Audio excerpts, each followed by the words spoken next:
Bonjour, je suis Léa de Parallèle Sud et aujourd'hui je vous emmène à la rencontre de Grégory Lucili, le réalisateur du film Marmaille. Marmaille est le premier film réunionnais à obtenir une telle distribution dans l'Hexagone. Pour sa première semaine d'exploitation, le film compte près de 12 000 entrées.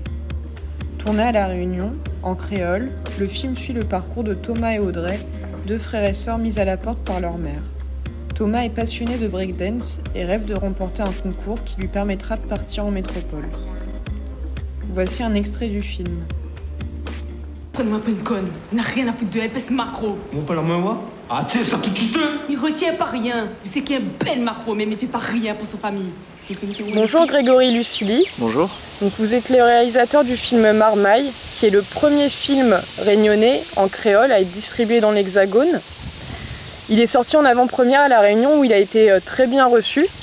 Il est sorti le 4 décembre dans l'Hexagone. Maintenant, ça fait 2 semaines. Qu'est-ce que vous en pensez avec le recul ?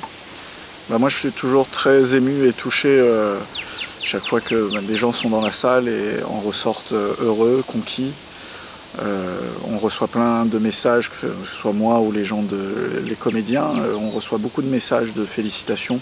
C'est pas le premier film en créole à avoir été fait, c'est pas le premier qui tente une sortie au national, mais c'est vrai qu'on est les premiers à avoir une telle distribution, quand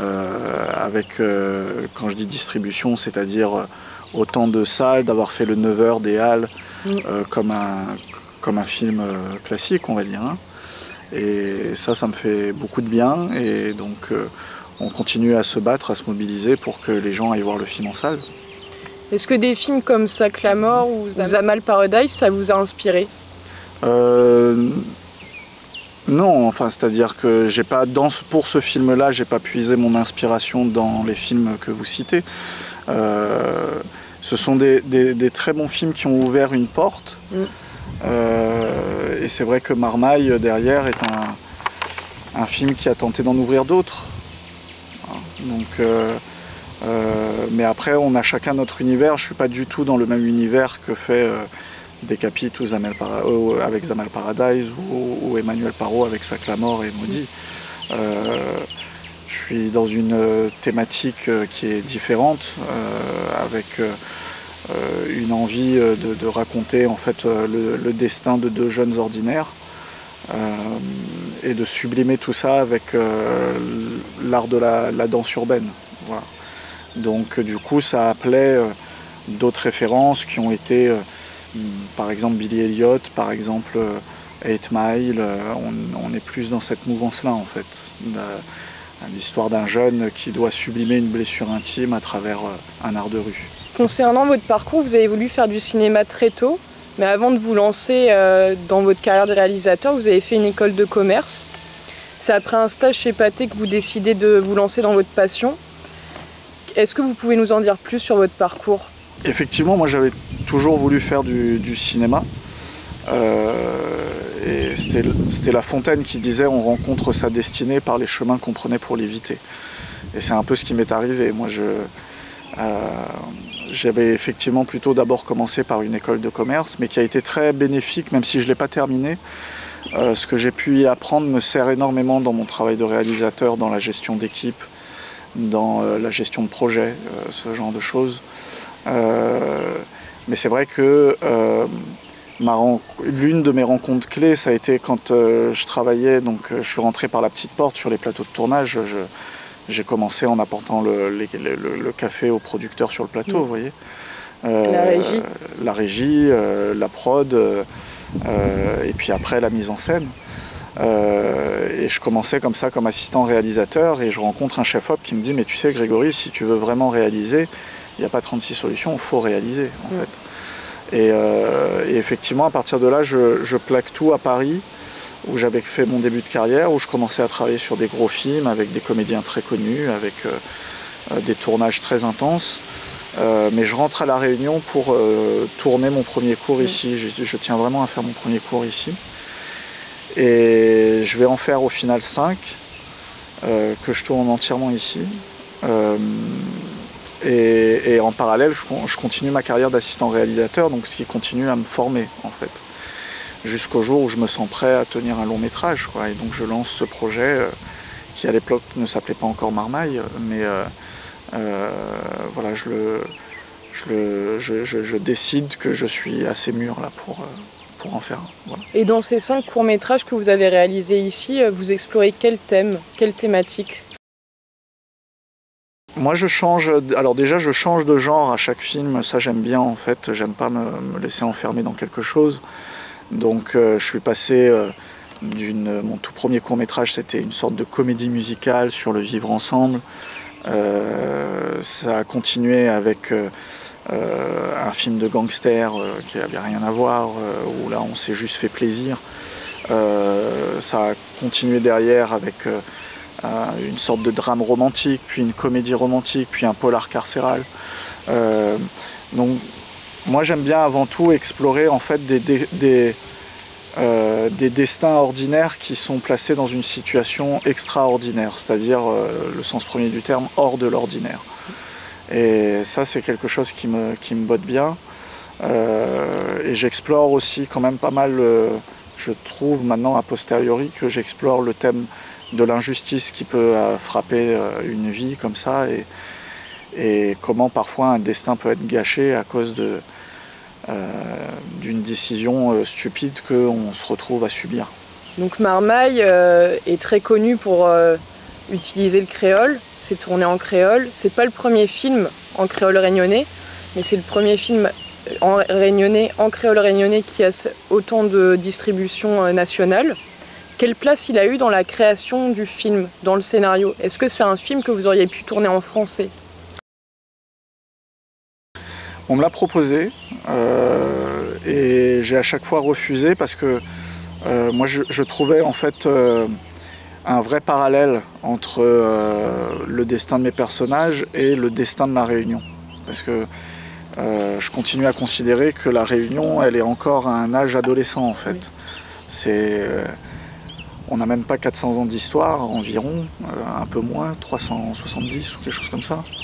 C'est peu en fait. Et c'est une île qui est très jeune, très moderne, très fougueuse, qui a son tempérament exactement comme un adolescent. Donc le décor devenait un personnage aussi à part entière de ce film-là. Et je ne pouvais pas en fait tourner ce film dans la réalité réunionnaise, celle que moi j'ai pu vivre, hein, que j'ai constaté autour de moi. Quand je fais la scène au bord de la rivière, ça c'est vraiment les pique-niques avec les cousins le dimanche, tout ça là c'est ce qu'on vit en fait ici.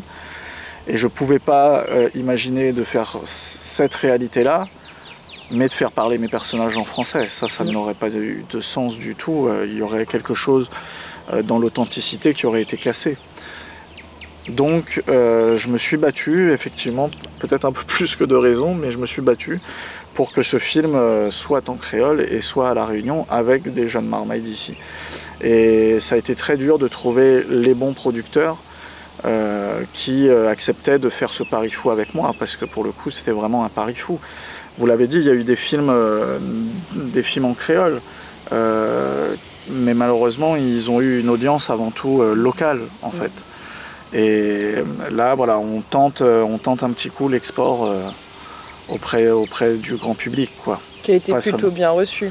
Le film a été très très bien reçu, même par la presse. On est absolument noté de partout avec des coups de cœur et des superbes commentaires. Pour la première semaine, vous avez fait près de 12 000 entrées dans l'Hexagone, ce qui est quand même honorable. Pour un film en créole avec aucun comédien connu, c'est même très très honorable, je pense. C'est sûr qu'on rêve toujours à plus, mais on est quand même très très fiers de ce score parce que il y avait un vrai plafond de verre à ce niveau-là, quoi. Et si je prends l'exemple du film d'Emmanuel Parot qui effectivement Sac la mort a connu une sortie un peu en métropole, dans quelques salles, ils ont fait 685 entrées sur l'ensemble de la durée d'exploitation. Maudit derrière a fait 95 entrées. Donc nous, c'est vrai que voilà, 12 000 en première semaine, pour un film de niche comme ça, vraiment ciblé sur le public réunionnais avant tout, Même si, voilà, j'arrête pas de le dire, mais c'est un film qui ne s'adresse pas qu'aux Réunionnais, en fait. Hein. C'est une histoire qui est universelle et qui raconte le destin d'énormément de gens et qui touche, je pense, à notre rapport à l'éducation, à notre rapport à la parentalité, à plein de choses, qui, ça, parle à absolument tout le monde. On n'a pas besoin d'être créole pour comprendre ce film. Mais c'est vrai que dans la case dans laquelle nous, on était, ça reste un joli score. Ouais. Dans quelle optique vous avez écrit le scénario? Est-ce que vous aviez déjà l'ambition justement d'être le premier film en créole à être autant distribué dans l'Hexagone? Non. C'était pas l'optique? Vous pensez pas à ce genre de choses-là quand vous faites un film. Vous faites un film parce que vous faites un film. Vous faites un film parce que vous avez un cri de colère là qui est en vous. Moi, c'était le cas en tout cas. Parce que je mène une enquête et je me rends compte qu'effectivement, énormément de jeunes connaissent l'abandon parental dans leur parcours de vie. Et moi, ça me choque parce que je vois ces jeunes-là, je vois à quel point après ils sont cassés pour la suite et que c'est très très compliqué de se relever de ça. Donc quand je démarre ce projet-là, je le fais avant tout parce que j'ai envie de parler de ce sujet-là, c'est tout. Et je le fais pas en me disant allez, on va être dans une compétition là, ou à être le premier, à être ceci, à être cela.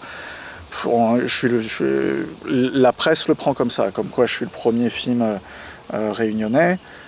C'est vrai que sur pas mal de points on peut le dire, mais on est un film à part entière avant tout. Et ça, en fait, pas juste un porte-étendard. Non, clairement pas. Et on est un film à part entière. Et donc ce film à part entière, il y en a eu des centaines de milliers avant, il y en aura des centaines de milliers après. On est juste un parmi les autres.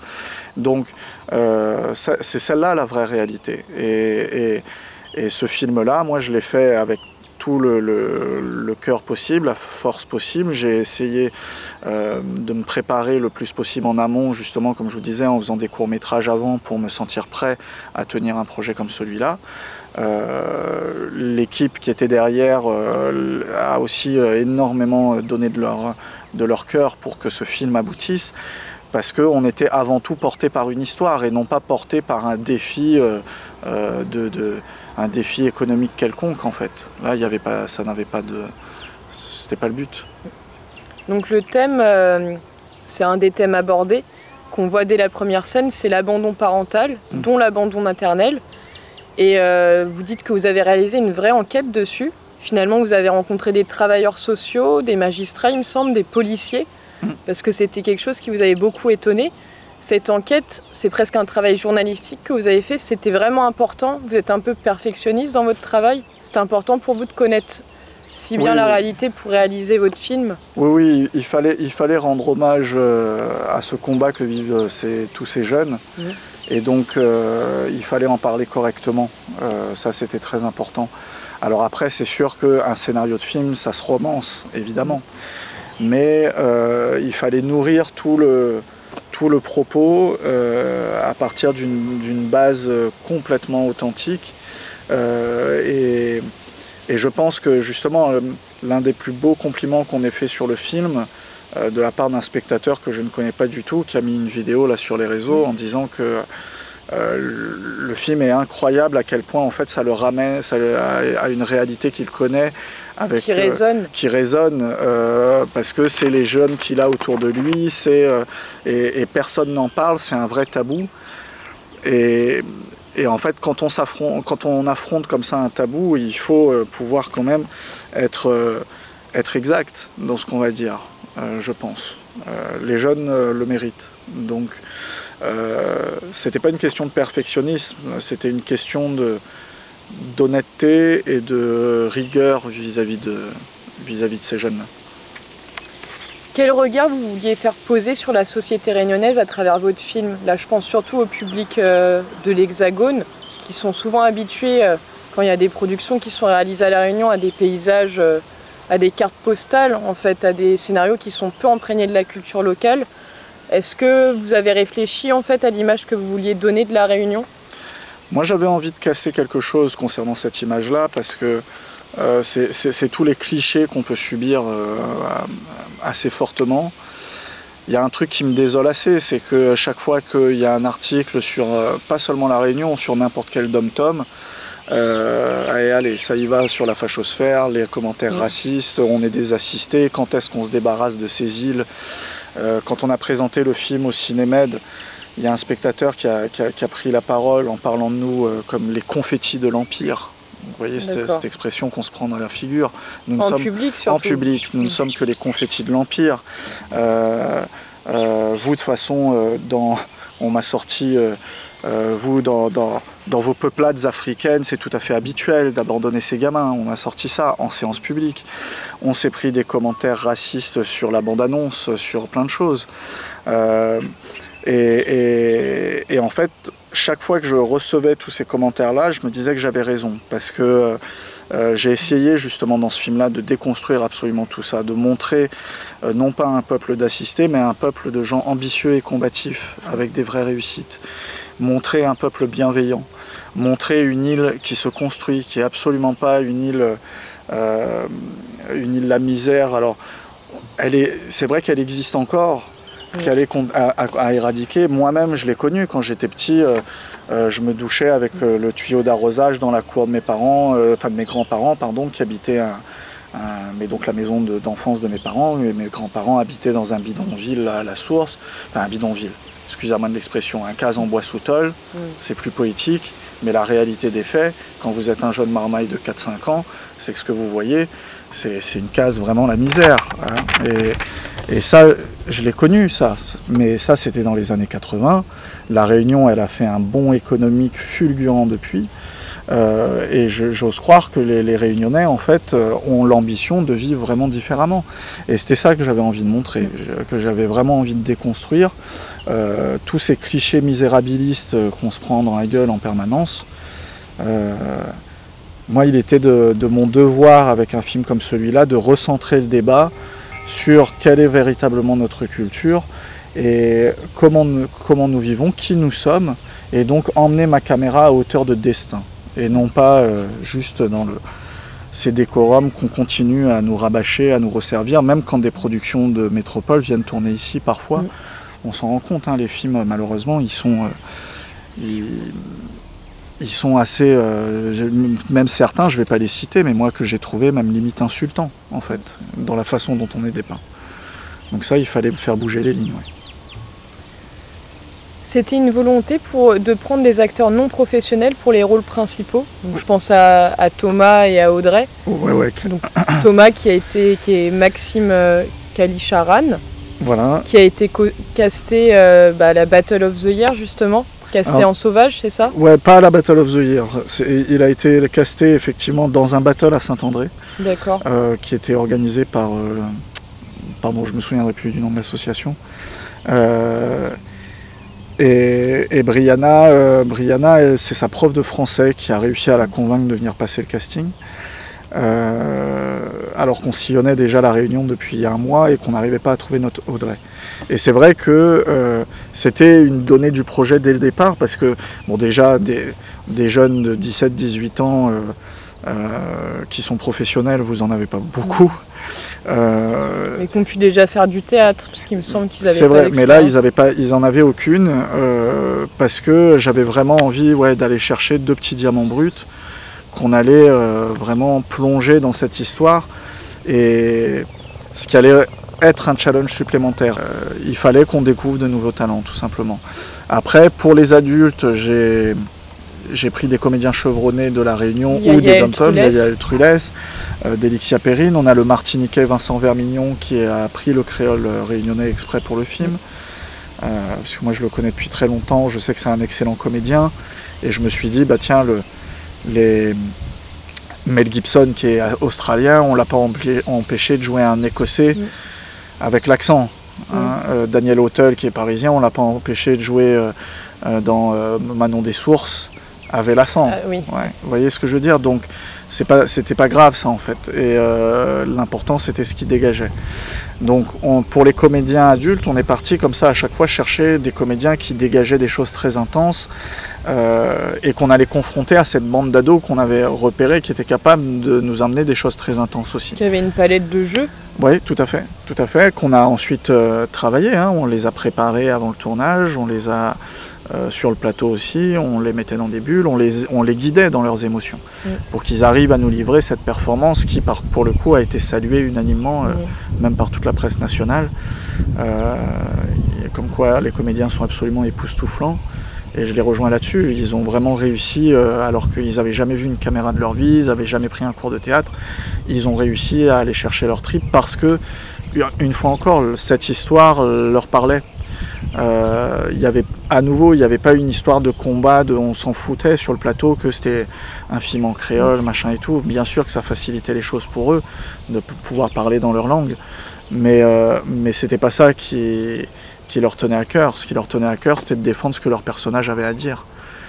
Et ça, pour le coup, ça a très bien marché. Retranscrire cette réalité le plus fidèlement possible. Ouais, complètement. D'ailleurs, le tournage, il s'est passé... vous avez tourné pendant combien de temps ? On a tourné pendant 2 mois, enfin 34 jours de tournage, entre avril et mai 2023. Voilà. Et ensuite, la post-production a duré jusqu'au mois de novembre 2023. Et justement, le montage, il s'est passé comment ? Ça se passe comment le montage ? Parce que finalement, je crois que c'est une monteuse qui est chevronnée aussi. Il me semble qu'elle a fait Petit Pays. Elle a fait la famille Bélier, elle a fait Les Promesses de l'Aube, elle a fait beaucoup de très beaux films. Les Promesses de l'Aube avec Pierre Ninet, ouais. Voilà. Elle a fait de très très beaux films. En fait, moi jusqu'à maintenant, je montais moi-même mes courts-métrages. Et c'est vrai que j'ai fait la demande à mes producteurs là, pour ce film-là. Je voulais vraiment avoir cette personne ressource très précieuse qui est le chef monteur ou la chef monteuse. Donc là, en l'occurrence, une chef monteuse, Jennifer Auger. Et Jennifer, j'avais besoin de son regard. Et là-dessus, elle a été extrêmement précieuse pour protéger cette histoire, protéger les personnages, resserrer l'action, resserrer le rythme. Alors, elle a commencé le montage dès le tournage, en fait. Elle recevait les rushs tous les soirs. On s'appelait régulièrement pendant le tournage, on débriefait de ce que j'avais tourné, etc. Ça me permettait de continuer à construire aussi mon histoire sur le plateau. Et après, je l'ai rejoint 2 jours après la fin du tournage, je l'ai rejoint à Paris. Et on a travaillé ensemble là pendant 4 mois, vraiment les mains dans le cambouis, quoi. Parfois nuit et jour, pour arriver à trouver à chaque scène la bonne forme, quoi. Et c'est vrai que ça a été un travail de très très longue haleine, il y a eu énormément de versions du film. Et c'est une 3e écriture, le montage, parce que... Il y a le scénario, le tournage et le montage. Voilà, parce que... et il faut savoir retirer sa casquette à chaque fois. Bon, là, on retire sa casquette de scénariste, on passe à la casquette de réalisateur. Il faut savoir retirer sa casquette de réalisateur pour mettre celle de monteur, parce qu'on ne raconte pas la même chose à chaque fois. Et le scénario, par exemple, était un peu plus choral. Donc nous, au montage, on a vraiment resserré l'histoire sur les 2 gamins uniquement. Là où on avait bien plus de scènes avec le demi-frère, avec les parents, avec tout ça là. Donc le film, il trouve sa forme définitive vraiment au montage, où on se rend compte qu'une fois qu'on assemble tout ça, il y a des choses qui fonctionnent, d'autres qui fonctionnent moins. Donc c'est un très très long processus créatif, mais moi personnellement c'est l'un de mes préférés. Ok. Et qu'est-ce qui a le plus changé finalement entre le scénario initial, la première version, et le film ? C'est vraiment l'histoire des 2 personnages principaux ? Ouais, c'est vraiment... En fait, alors, tout était là, hein, bien sûr, hein, mais c'est juste en fait que ça a été plus resserré sur Thomas et Audrey. Là où le film avait bien plus de scènes le scénario avait bien plus de scènes au départ, avec les autres comédiens ados, notamment des scènes avec le demi-frère, comme je vous ai dit, des scènes avec le papa, la belle-mère, etc. Donc il y avait la tante aussi avait un peu plus de scènes. C'était un film bien plus choral sur l'ensemble de la famille. Et nous, au montage, on a vraiment resserré sur les 2 jeunes héros, parce qu'on s'est rendu compte que c'était finalement la force du texte, elle était autour d'eux en fait, voilà, tout simplement. Et la famille, de toute façon, on l'avait avec les autres scènes, donc il n'y avait pas besoin d'en rajouter. C'était du gras. Ok. Comment vous avez vu évoluer le milieu du cinéma à La Réunion? Parce que pour vos courts-métrages, il me semble que vous avez commencé à faire des prises de son à l'iPhone. Vous avez vu La Réunion devenir une terre de tournage. C'est ce qui est utilisé parfois dans la presse comme expression. Qu'est-ce que vous en pensez, vous, aujourd'hui, du milieu du cinéma, de l'audiovisuel à La Réunion? C'est vrai que quand je suis arrivé à La Réunion pour faire mes premiers courts-métrages, on va pas se mentir, il n'y avait vraiment pas grand-chose. Hein. Vous étiez en quelle année? On est en 2008. 2008-2009, et effectivement à ce moment-là de l'histoire, La Réunion part de très loin, c'est-à-dire qu'il n'y avait pas de loueurs de matériel, ceux qui avaient une caméra ils la possédaient, donc ils la louaient pas parce que ça leur permettait de conserver le marché. Et moi par exemple, voilà, l'un de mes premiers courts-métrages, j'ai dû aller acheter des projecteurs de jardin chez Monsieur Bricolage la veille pour éclairer la scène. Donc on se débrouillait comme ça, c'était vraiment très roots effectivement au départ. Et j'ai vu effectivement toute cette industrie se bâtir grâce au travail formidable qu'a fait la région Réunion, l'agence Film Réunion, où ils ont vraiment mis les moyens pour développer cette industrie-là, développer des acteurs sur place. Et nous finalement les auteurs locaux, on est une graine qui émerge de tout ce travail-là qui a été fait. Et aujourd'hui, on est en mesure de proposer notre cinéma le plus largement possible, alors qu'il y a encore 10 ans, c'était vraiment très très compliqué. Moi, je la sens bien, cette évolution. Je vois que le territoire se développe vraiment. Tant qu'on continuera à maintenir cette dynamique à la fois économique, à la fois artistique et à la fois politique aussi, c'est un secteur en fait qui est vecteur en fait de tellement de belles choses, à la fois dans les métiers, la culture, les métiers, l'économie, et la diffusion de l'image aussi, parce que ça porte haut et loin un film, mine de rien. On le voit avec le vôtre. On le voit avec Marmaille. On le voit avec Marmaille, mais on l'a vu avec plein d'autres films. En fait, même, regardez, je prends un exemple tout bête, regardez ce qui se passe avec Emily in Paris. Oui. Alors oui, ok, le truc est cliché, d'accord, mais en attendant, la pub que ça fait à la ville de Paris, elle est juste dingue, au point que même le président le reprend, vous voyez ce que je veux dire? C'est-à-dire que, parce que tout le monde est conscient que le cinéma, l'audiovisuel, c'est quelque chose qui va rapporter en termes d'image, en termes du coup après, derrière, en termes de tourisme, les hôtels, les restaurants. C'est du soft power. Mais complètement. Moi je crois que la région a vraiment eu raison d'investir sur cette industrie-là, ici sur ce territoire, alors que ça paraissait un peu ubuesque. Mais on a des atouts faramineux par rapport au reste. Il y a une variété de paysages. C'est un studio de cinéma à ciel ouvert, La Réunion. Il y a une variété de carnations de peau, donc vous pouvez recréer le monde entier. Vous avez maintenant tous les professionnels et tous les équipements, le matériel nécessaire pour pouvoir tourner des films dans les règles de l'industrie, c'est-à-dire avec les contraintes techniques pour les sortir en salle de cinéma. Donc c'est vraiment c'est une plus-value et il faut absolument pas gâcher ça, vraiment pas. Et enfin, quels sont vos futurs projets? Vous êtes sur un film là? Oui, j'écris actuellement mon prochain film et je n'en dirai pas plus pour l'instant, mais j'écris mon prochain film, oui, tout à fait. Et c'est votre seul projet actuellement? On essaye toujours d'avoir plusieurs œufs dans le même panier, comme on dit. Hein, donc vous avez l'habitude de pas trop en parler. Voilà. Moi, j'aime pas faire la boue avant la pluie, hein, comme on dit ici. Il faut pas faire la boue avant la pluie. Donc, une fois que le film, on sait qu'il va rentrer en tournage, là, on en parle. Mais tant qu'il rentre pas en tournage, il n'existe pas encore, en vérité. Et même des fois, même le film a beau être en boîte, c'est pas pour ça qu'il sera distribué, qu'il sortira en salle. Donc même là encore, c'est encore touchy d'en parler en fait. Il y avait une anecdote que j'ai lue dans la presse. Au lycée, vous deviez réaliser un travail, un devoir sur la folie. Vous avez voulu faire un court-métrage au sein de l'hôpital psychiatrique de Saint-Paul et pour ça, vous êtes fait passer pour un journaliste. Oui, c'est vrai. Est-ce que vous pouvez la raconter, cette anecdote? En fait, ça, c'était mon tout premier film et justement, qui est resté sur le banc de montage. J'ai pas pu aller au bout parce que j'avais pas d'argent pour faire le montage. Mais j'avais eu un devoir en philo, donc en terminale, à 17 ans, sur effectivement qu'est-ce que la folie. Et j'avais absolument pas envie d'en faire une rédaction, donc j'ai voulu en faire un film. Donc j'ai emprunté le caméscope de mon lycée, Sardagariga à Saint-André.